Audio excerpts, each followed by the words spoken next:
Baie welkom allemaal. A couple of months ago, I was asked to speak at a huge conference of Sanlam executives by my former rector and friend, Johan van Zyl. And it was this huge crowd, and they had almost like these ramps that you put up, you know, for models to walk on. And, you know, it's quite a big thing. And I did my talk, and next to me sat a man, and he said to me, "You're not leaving after your talk, are you?" You know, and that man was Mike Schussler. And I said, "Well, I have to, you know, I normally try to do 20 things, university things on the same day if I'm out of town. But I thought myself, maybe just listen for the first 10 minutes or so." And I was absolutely blown away. Not just by the strength of the presentation, but also by the substance of the analysis. And I think when I called Mike the other day and I said, "Mike, I really would like you to talk about," because he had posted on Facebook a couple of comments on the census data. Now, my major comment stopped, as many of you know, I don't know, Mike, if you've seen this on the cover. On the cover there is a teacher standing in front of a group of students. Yes, thanks, Simon. Teachers stand in front of a group of teachers, and there's the census data. Now, these are the custodians of national data. These are the people you trust with numbers, right?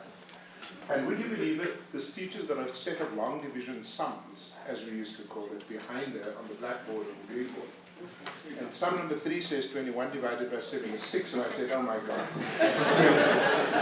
How can I even trust what is in the rest of this package?" And so on, but I can assure you, you're in for a great treat. I want to thank my friend, Professor Lena van Zyl, you know, who is known throughout the country on planes, wherever I meet people. She's known as Prof. Lena. She doesn't have a surname. You know, it's like Pope. You know, it's like Pope. Prof. Lena.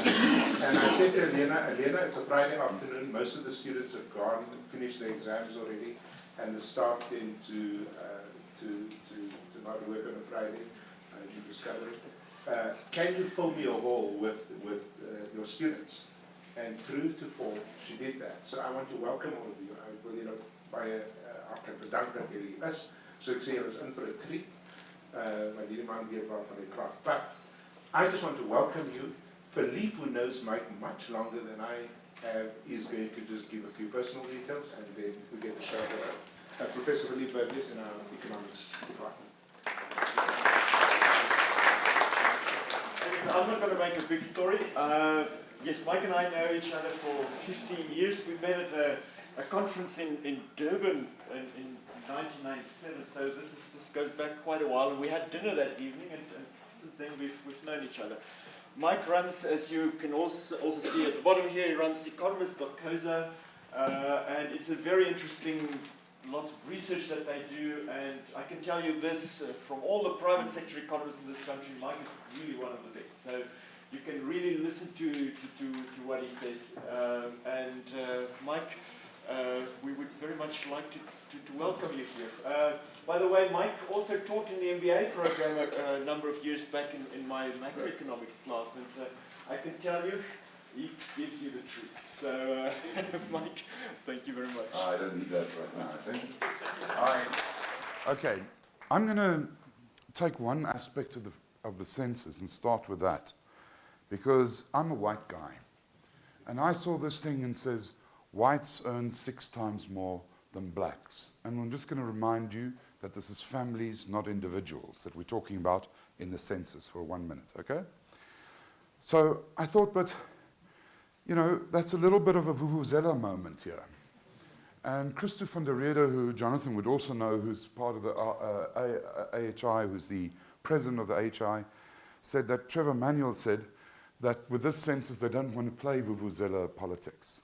But one of the, and I'll show that slides that they showed, and one of the statements they gave out as well with the next set of data, some of which I discuss here, the income and expenditure surveys, they also emphasized race quite a bit. And I think in a situation of a country like ours, where we have a racial past, let's put that right on the table. People are different, no problem. But let's look at this whole thing and just ask ourselves why. Because think to yourself this, if someone is successful, don't you want to learn from that? All right? In the first place.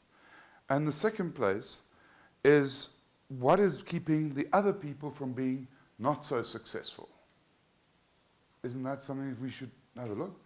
And maybe, just maybe, our census is also saying something about victimhood. I'm gathering this thought in my mind the whole time. We're a nation of victims. Our government says to us, well, guys, you know, there's inequality, there's poverty, there's this, there's that. And then they go, and the trade unions, they say, our guys, our members are poor, the poorest of the poor. I've even seen teachers stand up on national TV a few years ago and say, but they only get 9,000 rand out, they're the poorest of the poor. Okay, every month on ETV. And I thought to myself, wait a minute, this, you know, is taking hold somewhere. Okay? So we've got to look at this properly and with a little bit more thought. There are probably some mistakes in the whole process, in my presentation, but as well in Statistics South Africa. We picked up a few. It's very simple. So I'm going to give you the race background, which I've just told you. That's the slide that they showed. You can see the statistics thing. I just copied it from their PDF. So there you can see, that's the whole thing. And that made headlines. That was the first thing that was on News 24 at the census. Not how many people we are, not how big our family sizes are, but the income disparities amongst race. So I thought to myself, wait a minute, it's all true. It's fine, I accept it. But there's a big but in the first sentence. This figure was 8.6 times in 2001. If you want to remain in power as a government, wouldn't it philosophically just be a good idea to say, wow, there's been an improvement from 8.6 times which white families earned in 2001 to 6 times? Wouldn't you say that should also have been emphasized? Okay, so that's just a thought that hit me right away. And we're talking about families. Another take is that blacks now earn 46% of all income and whites 39%. In 2001, it was the other way around. Yes, I understand that blacks are more, but just look at that picture as well. And that wasn't made available. So that should be a little bit of a success story. One thing is, you know, if you go and have a look at fully owned houses, and I understand there's a quality thing, we'll talk about quality when we get to education, but black South Africans own 4.9 million houses in this country, fully owned and paid for. White South Africans, only 500,000. Yes, there's another 520,000 white families that own a house that they're paying off, and another 820,000 black families that have got a house and paying it off. But fully paid for, I think that's a success story. If I was government, I would say there's now 10 times more black housing. That's fully, blacks own 10 times more houses than whites. Wouldn't you agree? So it's all there. You can go and look at it. There's different parts of the census. There's about 6 or 7 documents. And remember, they still haven't released everything. And then I just thought to myself, you know, we just had this Paul Harris letter, how he writes to someone in Australia, it's actually going very well here. Yeah, and his bank's got that ad about Steve. Yeah? He sounds like Steve, because the government has just fucked him. Sorry for the word. But that's the honest truth, because the first thing the government says is, oh my God, we're poor. Huh? I mean, if you need a traveling salesman of poverty, we've got it. All right? And poverty will not keep you in power. Listen to me. Poverty will not keep a government in power. Here's some free advice. You know, if you listen to what Barack Obama says, he talks about the positive things, doesn't he? The Americans emphasize the positive, and they get richer. All right? Black people got 170% richer. Forgive me, there is inflation, sure, but of all the race groups, they got richer the fastest. Okay? Wouldn't you put that into outside and say, this is what we've done? Try and sell something? Or are you scared that people are going to turn around and say, you haven't done well enough for us? Because that's what you're telling me the whole time. I get confused, you see. And being a simpleton in that sense, I thought I'd look at this as a fat white guy's perspective. The first thing is that census also says to you is the median age. Here's one interesting fact. Black median ages is the only group that's gone down. Their median age is 21. White people is 38. All right? Tells you something. Maybe there's the AIDS story that's playing a role. Maybe children are leaving of the others, and therefore the population is getting older. But if you just look at that, think what it does to earnings. All right? This is just the government salaries. I assume that the person started working at 21. If I assume that he started working at 21 and he had no degree, no anything, okay, comes in, works at 55,000 a year, that's what it is in government loads. In 17 years' time with no promotion, that person would earn nearly 29% more, just for virtue of staying there. So that does make a difference. Do you agree with me? Regardless of promotion, education, no matter what, that's just the progression of things. Okay? If that person had one promotion after 10 years, that's the difference they would make, because the salary scales are about 12 in each category. Then that would be 2 promotions, one every 6 years, and on the verge a white guy would be, or a white woman would be 56%. If they had a promotion every 5 years, that's the difference. And that difference is worked out on the median age group. And this is not a funny slide. I assume, and I think you all believe me, government does not discriminate on the basis of race. Would you agree with me? Maybe they don't. Okay. No, you don't agree with me. Here's another thing. We've done pretty well with our education. The numbers are good. The quality, I'm sure your Chancellor, Vice Chancellor will tell you, is maybe a different story. But the people with no schooling have declined. The people with some primary have declined. Secondary is where we get this stuck. People are stuck there. They're not going past completing high school. And that, okay? This is everybody. If I ever just add up the people who completed high school as a percentage of their population group, or got a tertiary education, which means that you also completed high school, as such, you'll see that 77% of the white population has completed high school or got a higher education. All right? 35% of the black population did. So that would also make a difference. Can I show you what difference that makes? Again, using just the government pay scales of certain categories. I think the first thing is you need to know education adds value. This is from the Quarterly Labour Force Survey in 2007, when they still had income, so you could see the difference in the grades that people had. But a higher degree here, this would be 600. You'd earn 6 times more than a person with matric. A person with matric earns twice as much as somebody with grade 11. That's across the country. But let's look at today. In government, there's a person with a grade 10 first year, that's what they would get, 55,000. First year matric, 74,000. So just getting a matric, you're adding nearly 20,000 to this whole game. Would you agree with me? So that's something that makes a difference. Okay, so every time I put it as a percentage of that first one. A medical officer, it's a doctor, with 1 promotion, making him a senior doctor. Notice, none of these people are in management. I haven't taken any of them through to management. Now, here's one thing, okay? That if you're a teacher, you don't get treated well by government. Okay, here's another thing. If you just look at that education part, it plays a heck of a role in your lifetime earnings. I've done something for, you can look at a union called UASA on their website.